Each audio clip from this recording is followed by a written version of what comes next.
I've definitely heard it from people that the relationships that they have with their pet are just, they're not as complicated as they are with some people in their lives and even, parents or siblings.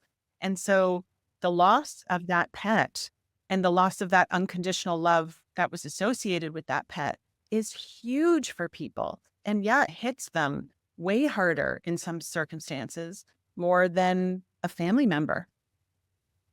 because it's that unconditional love Right. and companionship, Yeah. right? Yeah. I mean, I go to people's homes and I see that the pet sleeps with them. They work from home, so their pet is on their lap or right next to them. The dog is the reason they get out of the house to go for a walk and maybe even socialize a little bit with other people in the neighborhood. Their pets are their reason to get up in the morning. And without that, it's just a huge loss and it requires a real big change in your daily routines, which is hard to do. Welcome to the Digital Legacy Podcast, where we talk about death and dying in the digital age. If you ever asked, how do I protect myself and those I love if something unexpected happened to me? You're in the right place. I'm your host, Niki Weiss, and together we'll explore how to protect yourself in a world where both your physical and digital legacy leave a lasting impact.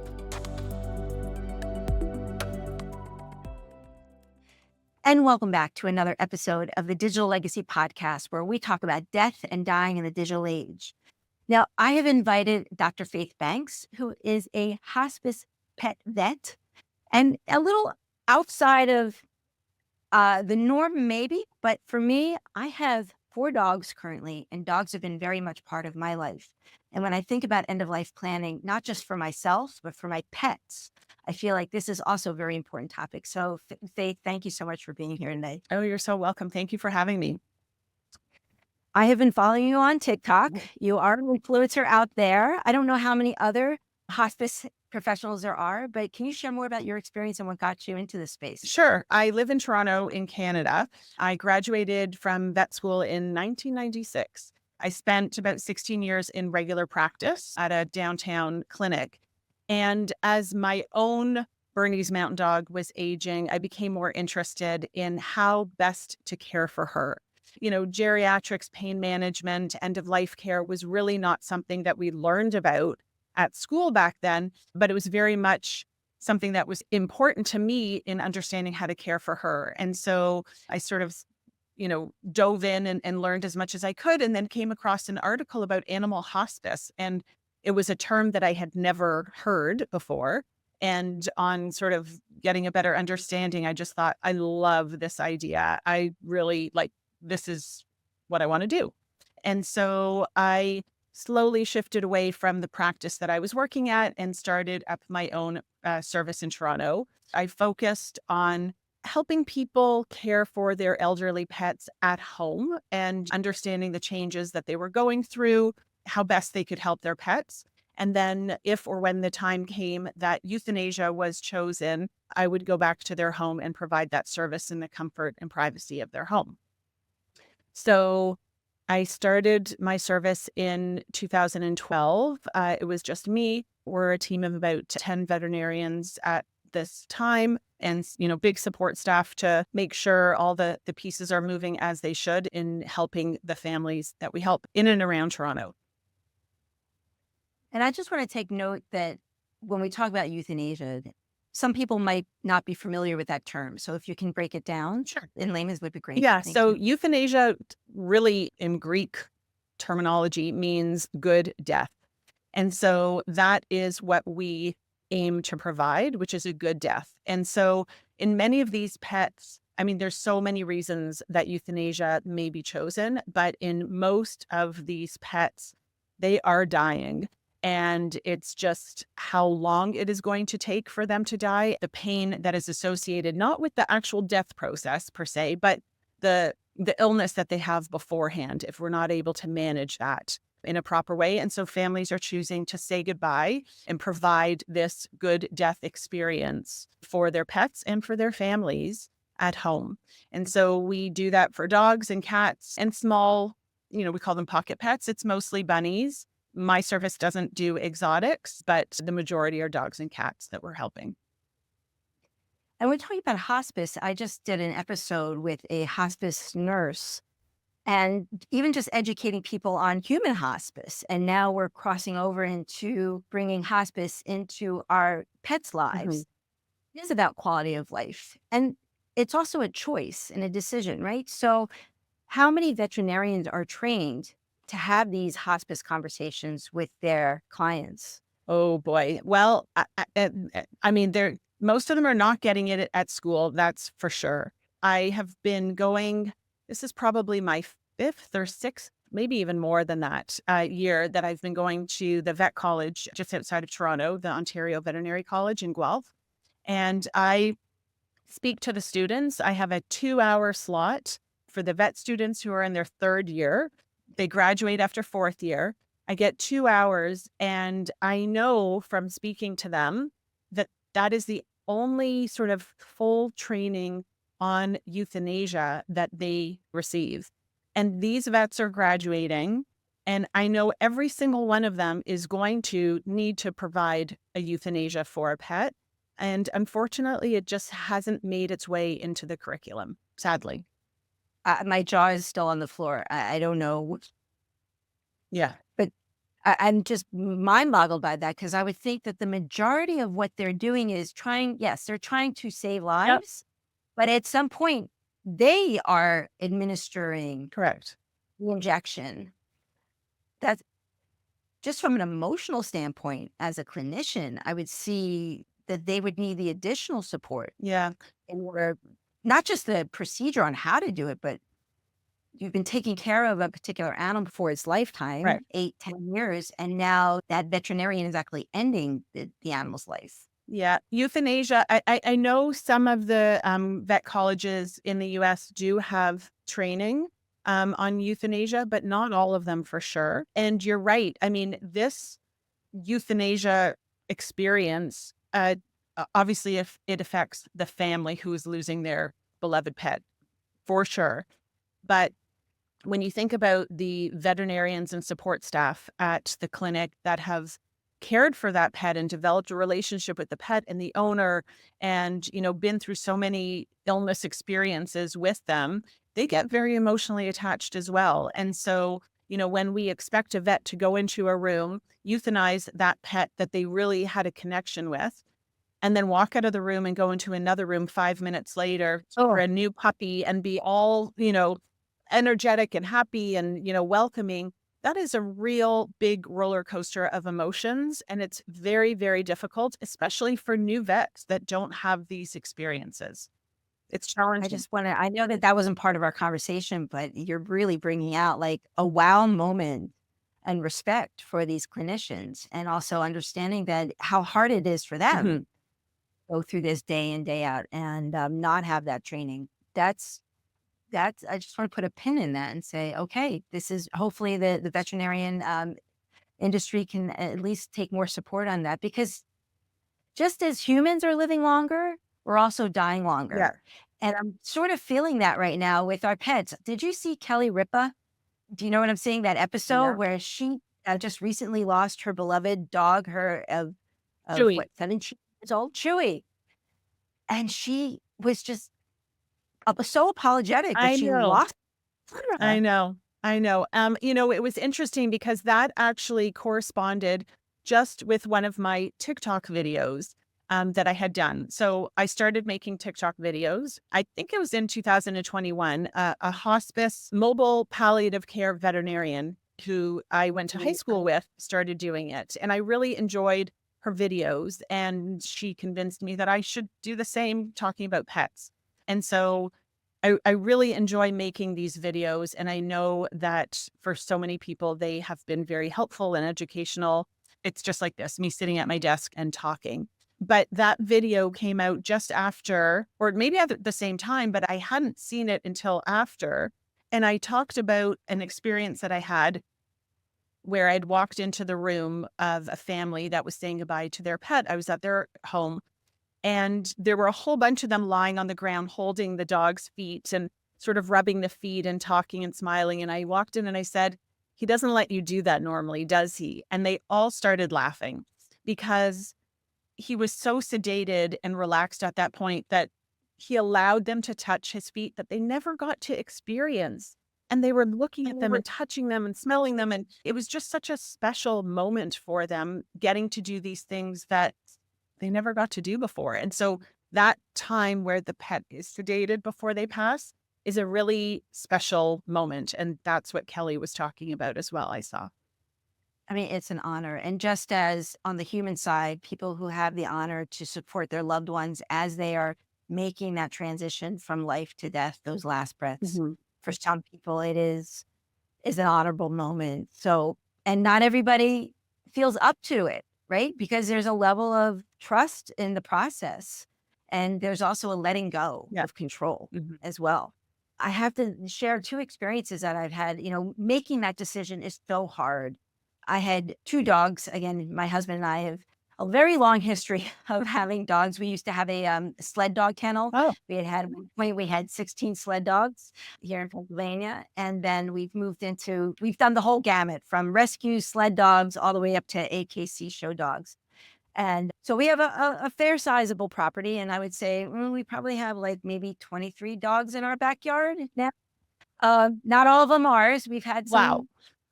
some friends and neighbors that chose to, be able to put their dog back into the earth. And I also want to Oh, say I that, see. I thought they were living. oh, no, no, I'm sorry. That in the backyard, meaning like, we have given their final resting place in our backyard, I should say. And my husband talks about how when we make the decision, when the dog's life is over, we actually go through a ritual where we will dig the hole. And Chuck always says how, because digging holes for a grave, even for a dog, is very physical, Mhm. but it's also very cathartic, Mhm. right? To be able to go in and dig that hole and contemplating on the dog's life and what we're doing and how honorable it is to be able to give the dog a final resting place in our home, in our backyard. But it's incredibly challenging to know when. And can you give some experiences? Like, how do you advise people on when is the right time to euthanize their dog or pet, cat, dog, small animal? So the when is different for everybody. It depends on so many different factors. But if I had to condense it, I think the thing that I find to be really helpful for families is using a quality of life scale. And so I when I started my practice, I made a quality of life scale. I looked at the other ones that were available and I sort of took the parts that I liked. And it was something that we would go to families' homes and we'd spend about 2 hours with a family going through this scale. But when COVID started and we weren't going into people's homes for these consultations, I put it all online onto a document that is really easy and free for anybody to use. And so it allows you to really take all these factors. We look at 14 different categories and take all these different factors and put a number next to each of them and come up with a number percentage of what that pet's quality of life is. And that number is your quality of life as the owner too. And you know about caregiver burden. And so that's one of the factors. We look at sleep, we look at pain, we look at anxiety, um, hygiene or accidents in the house. I mean, there's a whole 14 different things that we assess. And I think that that is a really, really helpful tool. It doesn't work for every single pet, depending on what the underlying issue is. But when we're talking about sort of the old, sick, pets, it works. And that is a really helpful thing to just get a better understanding of how they're doing, what it all means. But I have to also say it goes back to belief Mhm. and building out. So part of what we do in Devo is we build out a final playbook. We talk a lot about building out that final playbook. And based on your final playbook is going to be based on your Yeah. beliefs. Now, there were two dogs I can think of examples where my husband and I were not on the same page with our beliefs. Mhm. So I had one dog, chocolate lab, rescue, just we called him the big brown butt sniffer. He was just that big personality dog and had a cancer, and he had his good days and his bad days. Mhm. Now, this was before I was remarried, so I actually was able to make this decision on my own, and I made the choice to let him go on a good day. right? So we said, we took him, he was a good day. We went out, we threw the ball, we made him so tired that when by the time we did get to the vet, because we know how bad the bad days were, Yeah. he went down peacefully. Right. Compared to when Chuck and I married and we had a golden retriever, he and I were not on the same page on when to put the dog down. And I spent the most awful night with Eileen. The labored breathing, I was on the floor with her, just like crying with her, saying, I'm sorry, apologetic, because we had to wait till the next day to make that call. And I think you have some advice that you give to people. Yeah. I mean, I have said, and this video was probably the most viewed one that I have with almost 2 million views.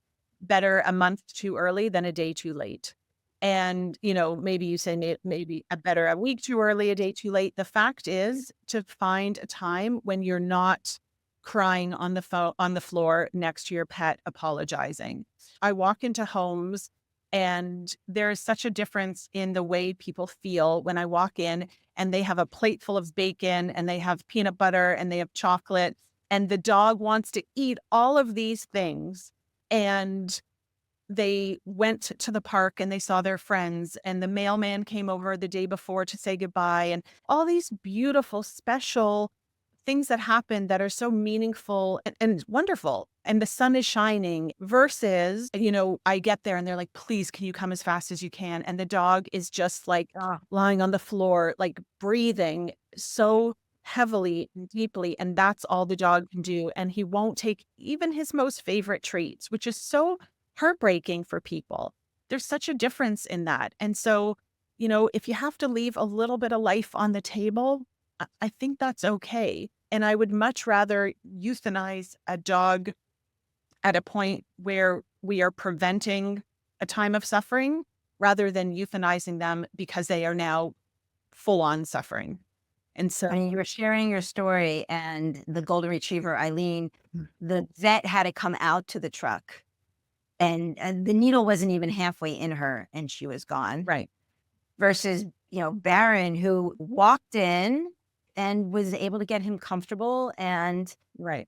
again, it's a belief. Yeah, And I think as humans, we kind of like go for that last hope and question ourselves. Did I do it the right time? Was it too soon? Did I wait too late? Like how to make those decisions. I mean, we don't make those decisions for our loved ones. We're not empowered to make those decisions. right. So how do we do that for our pets? Well, I say to people that you've made every other decision for your pet. You decide what they eat, when they eat, where they eat, when they go to the bathroom, who they play with, if they're staying home, like where they're sleeping, like you have taken control of that pet and you are making all their decisions. And this one, I really believe that you have the power and they trust us to make the best decision for them. And these decisions are made out of love.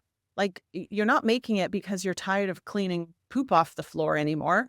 You'll continue to clean poop off the floor every day if you need to. You're making these decisions because you know that you are doing what is best for your pet. So I do believe we have that power. Well, thank you for sharing that. I think people need to hear that distinction that we've been in control of our pet lives and from the beginning to the end. So not to lose that level of caregiving and again, not to get into the bioethics of, how this impacts when making human decisions, because we're talking about our pets right Yeah. now.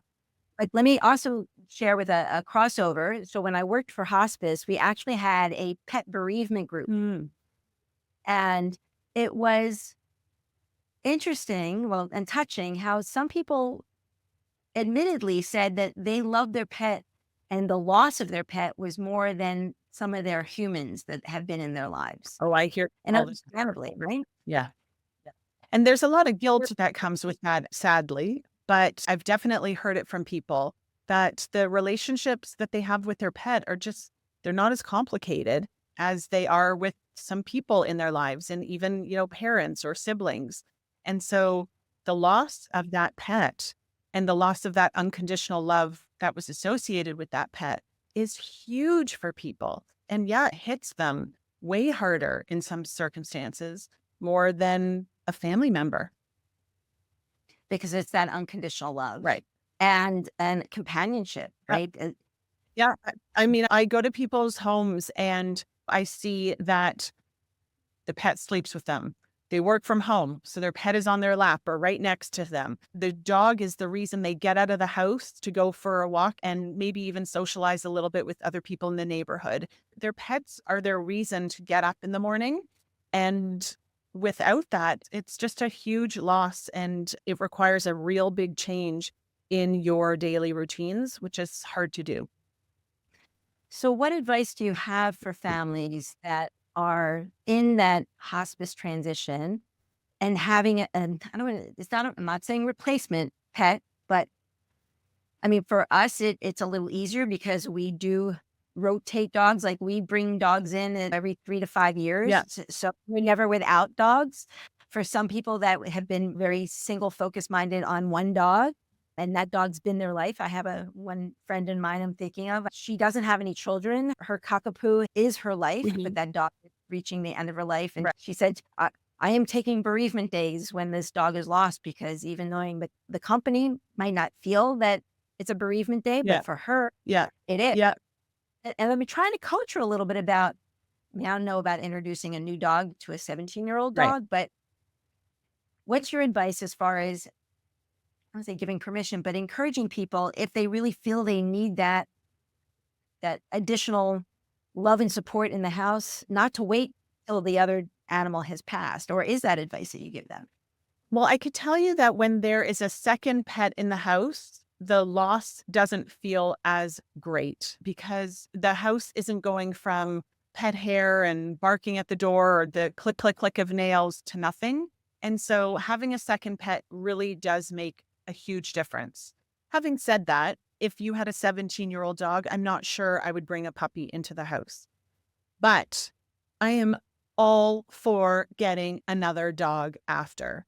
I don't think you have to wait a certain amount of time. I don't think you have to put yourself through the sadness of it all. I understand the grieving and I understand needing a bit of a break and, regrouping for it. But I have always said if you love loving a dog and you love being loved by a dog, get another dog. Your dog that you lost would never want you to be sad. They would never say, I need you to, grieve just a little bit longer to really show your love for me. That's not happening. And there are so many pets that need families. So I'm all for it. I know when I lost our first dog as an adult, I said, like, oh my God, I am done. I am not doing that again. Well, within 2 weeks, I was sitting on the internet looking for another Bernese Mountain Dog. I mean, my house was so quiet. I couldn't stand it. I needed another. And it was an amazing decision. And I don't think I'll ever be without. And I'm really sad when people s- feel like they need to kind of punish themselves in a way and not allow themselves to love again. And I've heard that expression, I could never love another animal like I've loved Chewy, right? Like They're different though. we're having a conversation with Kelly Ripa and say, you have so much love for this dog. Why you don't believe that you can continue with another one? Because as you said, we've talked about puppies, but there are a ton of rescues Yep. out there. And I also, just to again make that human connection, there are opportunities where the dog needs to be rehomed because the person, the human, has Yeah. transitioned into a nursing home facility or a long-term care facility, and they can't bring their pet with them. Mhm. So that is another tra- um, gift that people can gain. Right. Absolutely. Absolutely. Yeah. I mean, should you compare? Well, you have the same experience with another dog, even if you got the same breed. The answer is no, but it can be a equally beautiful, special, different experience. You get so used to the old sick pet that you had that when there's new life in the house with a new pet, it's wonderful. It's special. And I love, and it just happened to me a couple days ago when a client sends me a photo of their new pet, someone that I only met that one day when I helped them say goodbye to their pet. But I knew, I could see the love that they had, such a special relationship, such a special bond. And he just sent me a picture of same breed. He always gets the same breed. And I wrote back, like, this is the best thing that has happened to me today. Like, it was just, it's wonderful. It's really, Beautiful. really wonderful. And I want to share a story about one of my clients. We've been talking a lot about dogs, but the cats are up Yep. there as well, right? Yep. So I have several clients who are solo agers, right? They never married, no Hmm. kids, and their pets are their family. Yeah. Well, when we're building out their final playbook, their end of life plan, we incorporate their pet very much part of that, making recommendations. One of the tasks that we have them do in the final playbook is create this in case of emergency card. And my recommendation is make sure that one of those people on the in case of emergency, that they have access to your pet, Right. because we need to make sure that if you are incapacitated or in the hospital or something, that your pet is well taken care of. Because I'm sure I've heard stories where something happens to the human and the pet is left in the house Hmm. unsupervised for multiple hours, if not days. Yeah. And then also in building out an end of life plan, making sure financially that that pet is also well cared for and has a designated custodial. Right. Now, is that something that you work with aging people or people who are terminally ill and trying to rehome or prepare for their dog's transition to another owner? We don't help so much with that. There are organizations that do that. An interesting thing that has happened to us is that we have had people reach out and say that they are scheduled for MAID, medical aid in dying, themselves, and they have a Mm. pet, and they would like their pet to be euthanized upon their death. Oh, Yeah. let's talk about that. Yeah, we don't do that. I understand why they want that to some degree. I mean, I think for some people, they feel that no one else could love their pet the way they do, or it's a behaviorally challenged type of pet. Um, but we are not prepared to just euthanize otherwise healthy pets just because the owner wants us to. So, Because the owner's on their way out and they want their beloved pet to join the journey. yeah, Is that it? yeah, they want their ashes to be together, buried together, or they Interesting. just want to know that they don't have to worry about their pet. Hmm. I think Um, it's that. and so, those are always really tricky situations, but myself included, and my other doctors are not going to want to show up and just euthanize this cat just because the owner It's just wants to. So it's a tricky one. And we give them other phone numbers to reach out to rehome, smaller shelters. But yeah, we've had that situation a few times. And we can talk about memorializing the pet. I have to share the story about my breeder. I have a Briard, and the breeder has dedicated her life to Briards. So, never married, no kids. And she shared with me when I was visiting that she's got all of her dogs in a box on a shelf, and she has instructions that when her time comes, that she has arrangements that all of the ashes of herself and all of the pets. Now, a funeral home won't do this, but maybe you can get a family member or a clear dear Right. friend, shall be blended together Mhm. and memorialized in some sort of ceremony. And I think it's wonderful, Yeah, that's how they want to go out. I'm sure places will do some, I believe if somebody wants that to happen, that can happen. But yes, I've been to many homes and there are several pets along their shelf. Mine are kept in a drawer, but everybody is different. And there are so many different things that you can do now with ashes that is really interesting as well. So whether you have your pet's ashes mixed eventually with yours, or some people are making ashes into diamonds or beautiful jewelry. I mean, there's so many things that can be done. Even ashes can be mixed with some tattoo ink. My son did it. I was going to share that. My son actually, his beloved Sosa, went ahead and had a tattoo of his face and used the ashes. It's amazing Yeah. the artwork that they're able and how to memorialize. Right. Yeah, there's so Well, many different things. I know on my shelf, I have some of my dog's fur. I have an ink print, nose prints. One of the services that we offer to families is aquamation, which is water-based cremation, which is a service that I started about 3 years ago for the families that we help.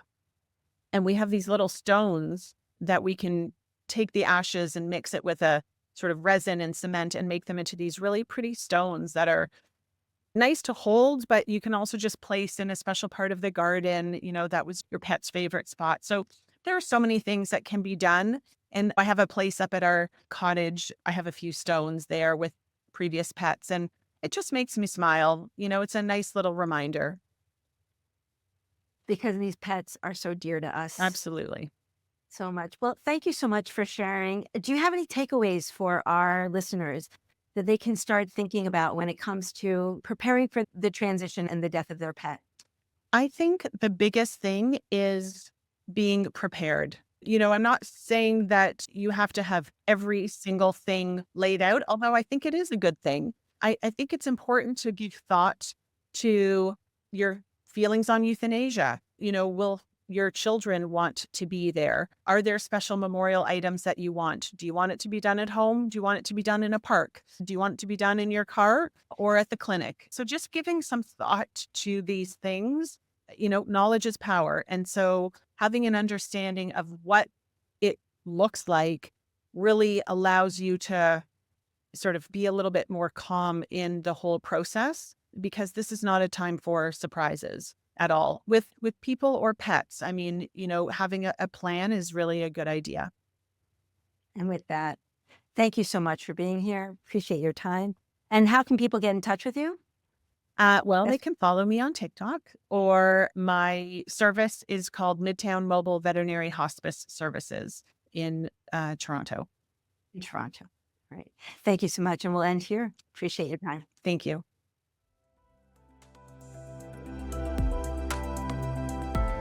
Thank you for listening to the Digital Legacy Podcast, where we talk about death and dying in the digital age. I hope this conversation inspired you to take control and plan for the inevitable to protect yourself and those you leave behind. Don't forget to subscribe to our newsletter at digitallegacypodcast.com.